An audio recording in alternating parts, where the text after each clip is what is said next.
تمرین 51 آهنگ محلی گیلان هست در ریتم 6/8 که علامت فای سوری داریم و اینکه با سرعت پایین طبق ویدیو قبلی شروع به نواختن میکنیم. بعد که تو دست اونجا افتاد ذره ذره سرعت رو ببریم بالاتر. داخل میزان 6/8 6 تا نوت چنگ داریم که هر چنگ رو برابر یک شماره میگرفتیم و میشد 6 شماره.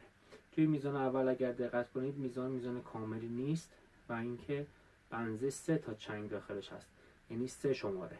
یعنی ما 3 شماره رو باید سکوت کنیم، سکوتی که تو ویدیو قبلی عرض کردم خدمتتون که اگر پشت میزان اول باشه فقط نوشتنش ضرورتی نداره، یعنی 1 2 3 سکوته، شماره 4 میشه ر، 5 و 6 هم میشه سل.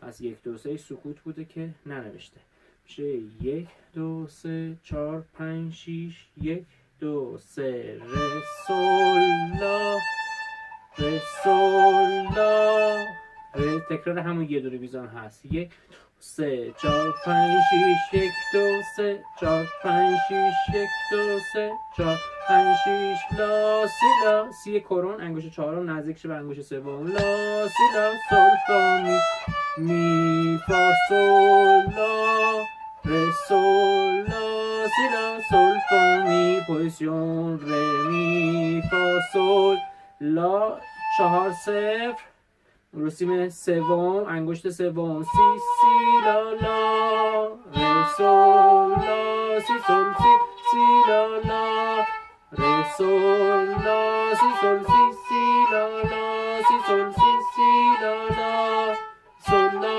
سی لا سی دو سی لا لا سل لا سی لا سل سل سل لا. میریم سراغ قسمت بعدی. هنوز تو پوزیشن هستیم، حواسمون به اون سی کرون هم باشه. سی لا سل سی سی لا سل لا سی دو سی لا لا سل لا سی لا سی دو سی لا لا سل لا سی لا سل سل سل لا. تکرار سی لا سی مزه خواهم سی لا سل سی سی لا سل لا سی دو سی لا لا سل لا سی لا سی دو سی لا لا سل لا سی لا سل. ولت دوم سل. به آرشه ها هم توجه، علامت آرشه هم توجه کنین. ر سل لا ر سل 1 2 3 4 5 6 1 3 4 پوزیشن تموم فا می می فا سل لا. دوباره پوزیشن ر سل لا سی لا سل پوزیشن تموم فا می ر سل فا لا سل فا می با سرعت پایین. بعد که دست افتاد مثل الان میخوایم با هم سرعت ببریم بالاتر. 1 2 3 4 5 6 1 2 3 ر سل لا ر سل 3 4 5 6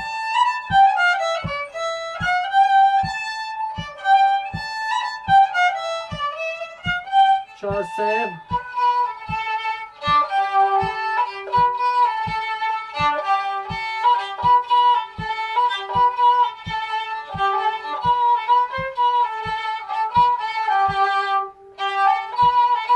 مزد خواهم.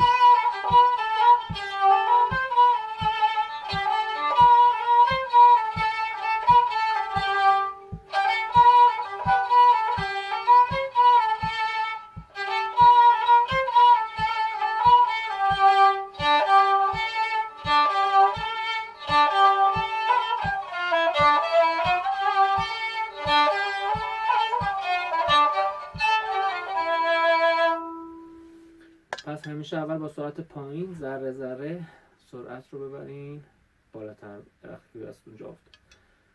امیدوارم که تونسته باشیم خدمت خیلی خیلی کوچیکی به شما ارائه کرده باشیم.